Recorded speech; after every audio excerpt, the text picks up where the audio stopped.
Last week the highly anticipated JFK assassination case files were released, revealing 2,800 previously secret assassination records containing a treasure trove of new and startling information.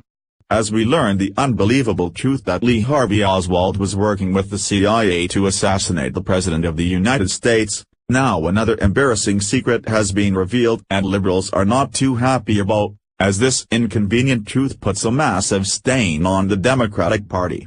What's hilarious is that Democrats keep being found guilty of the very same things they accuse the right of doing.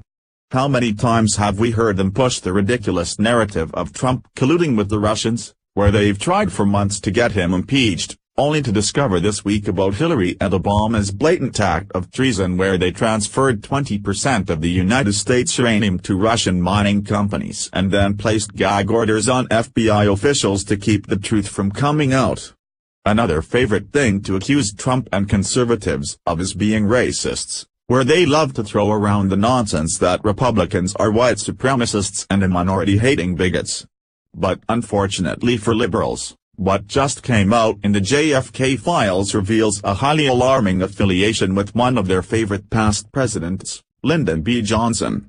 We knew that Johnson had said some disgusting things about blacks, where he loved to call them the N-word, but now we're learning that this guy was an active member of the KKK while he was in office, proving once again that liberals are the biggest hypocrites on the face of the planet. The Daily Wire reported, confidential informant, Lyndon B. Johnson was in the KKK-Ned Touchstone, editor of The Counselor, has been identified by a confidential informant as a member of the original Knights of the Ku Klux Klan. The source advised in December 1963 that Touchstone claimed that the Klan had documented proof that President Johnson was formerly a member of the Klan in Texas during the early days of his political career. National Archive record, MSNBC, Johnson referred to black people as N. Pretty alarming that Johnson is continually propped up by liberals as a good guy who did historic things for their party.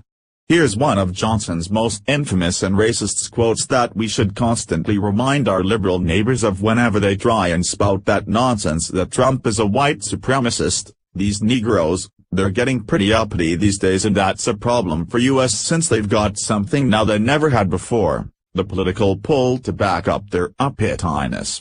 Now we've got to do something about this. We've got to give them a little something, just enough to quiet them down, not enough to make a difference. I'll have them men voting Democratic for the next 200 years. Lyndon B. Johnson. What's even more disgusting is that these files reportedly contain evidence that Johnson was behind the JFK assassination plot. The Daily Wire went on, _FBI Director memo, Russia has evidence claiming President Johnson was behind assassination. A memo from FBI Director J. Edgar Hoover to the White House 3 years after the assassination contained FBI information on the Soviet Union's response. According to the New York Times yet again another hero of the left turns out to be a scheming slimeball, guilty of the most inhumane acts of racism of any president in American history. The next time you hear a liberal flap their gums about Trump being a racist or white supremacist, be sure and remind them that one of their favorite past presidents was a member of the KKK.